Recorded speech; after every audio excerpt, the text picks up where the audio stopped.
It's time to see the Campus Care profile in the browser. So open a browser. I'm using Google Chrome.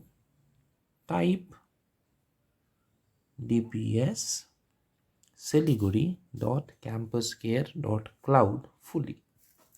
Do not let Google to search it for you, because Google can never find that your word is studying in DPS Siliguri. Once you have typed, which is dpssiliguri.campuscare.cloud, you touch the go button.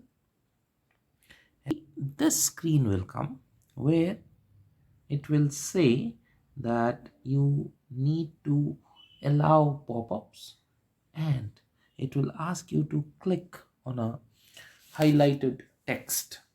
So once you click there, you will get to see this screen, and here you will enter your credentials.